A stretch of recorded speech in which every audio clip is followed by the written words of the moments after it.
नमस्कार दर्शक मित्रों, आपको लग रहा है कि आज छुट्टी मना रहा हूं मैं और पिकनिक कर रहा हूं मेरी पत्नी के साथ, पर आज एक बहुत महत्व का लेसन लेके आया हूं मैं। वैसे देखें तो हमारे समाज में क्या हर जगह पे कहते हैं कि स्त्री और पुरुष इक्वल होते हैं। मैं कहता हूं इक्विवेलेंट होते हैं, इक्वल नहीं।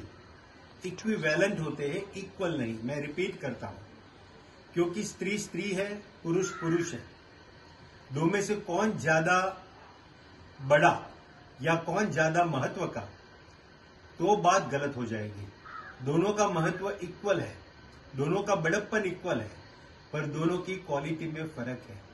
एक यिन है, एक यांग है। और हमारे शास्त्रों में बताया गया है कि हम जो दैनिक कार्य करते हैं, जैसे खाना खाते हैं या सोते हैं या किसी को दान दक्षिणा देते हैं या बड़े बुजुर्ग का आशीर्वाद लेते हैं या भगवान की पूजा करते हैं, तो हमको कैसे बैठ के करना चाहिए। पहली बात बहुत महत्व की बता रहा हूं कि ऐसे हर एक काम में पति पत्नी का साथ होना शास्त्रों में बहुत महत्व का बताया है। जब एक स्त्री एनर्जी और एक पुरुष एनर्जी साथ में होती है तो इससे परिवर्तन चालू होता है, जगत में चेतना चालू होती है, एक कंप्लीशन आता है। इसलिए स्त्री के बिना पुरुष भी अधूरा है, पुरुष के बिना स्त्री भी अधूरी है, पर उसकी रिलेटिव पोजीशन का बड़ा महत्व है। हमारे कुछ पढ़े लिखे लोग अगर ऐसे बोल देंगे कि क्या फर्क पड़ता है स्त्री दाहिने बैठी या बाएं बैठी, इसलिए मैंने आपको ये कांटा और ये चम्मच दोनों की पोजीशन बताई। उसको कहते हैं डिनर एटिक्वेटी। आप कितने जानते हो कि डिनर कैसे करना चाहिए, इंग्लिश मैनर ऑफ डिनर। हमेशा कांटा लेफ्ट पे होना चाहिए और चम्मच राइट पे होना चाहिए। ऐसी बात जब हम जानते हैं तो कहते हैं कि उनको तो बहुत कुछ पता है, पर जब स्त्री के बारे में हम ये बात करेंगे तो आपको अंधश्रद्धा लगेगी। ये बात गलत है। देखो, एनर्जी को पॉजिटिव करनी है। जब हमारे बाजू में एक पुरुष के बाजू में स्त्री होती है तो हम एनर्जी आदान प्रदान करते हैं। हमारी ऑरा बॉडी जो होती है, इसमें 3 लेयर होते हैं, एक इलेक्ट्रिकल, एक मैग्नेटिक और एक थर्मिक। इसमें वो लेयर धीरे धीरे नजदीक होते हैं और कंप्लीट ऑरा बॉडी एक वर्तुल क्रिएट होता है। एक कॉमन इलेक्ट्रिकल फील्ड, एक कॉमन मैग्नेटिक फील्ड, एक कॉमन थर्मिक फील्ड चालू होता है। तो चलो मैं 1 बाय 1 समझाता हूं। सबसे पहले हमको सोना कैसे चाहिए। नींद लेते वक्त हमारी बेड पे हमेशा पत्नी लेफ्ट साइड पे होनी चाहिए।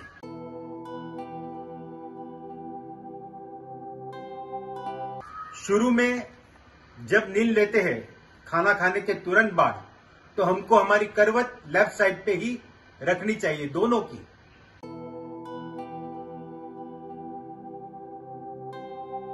और फिर आधी रात को जग के या बीच में आपकी करवट घुमा के राइट साइड पे रखनी चाहिए।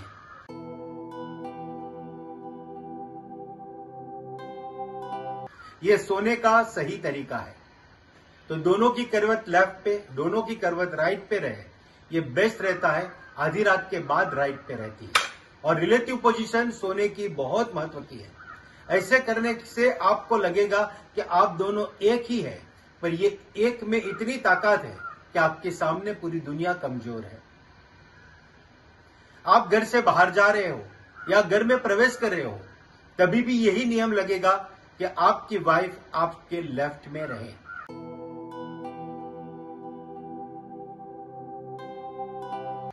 उससे एनर्जी ज्यादा पॉजिटिव घर में आएगी, या बाहर जाओगे तब आप आपका काम सुकून से निपटा के आएंगे।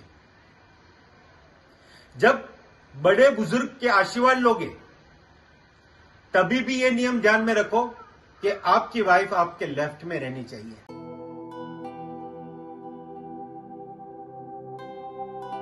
ये कुछ बातों में लेफ्ट में बताया है, तो धर्म की कोई बातों में राइट में बताया है। जब हम पूजा करने बैठे हैं, तब हमारी वाइफ हमारी राइट में होनी चाहिए।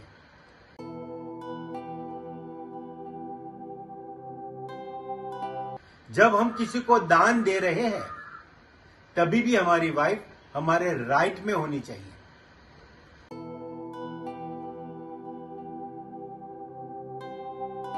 कुछ पिक्चर मैंने रखी हुई है ताकि आप लोगों को पता चले कि दान देते वक्त वाइफ की पोजीशन कैसे होनी चाहिए और धर्म करने वक्त, कथा में बैठते वक्त या शादी के वक्त वाइफ की पोजीशन कैसे होनी चाहिए।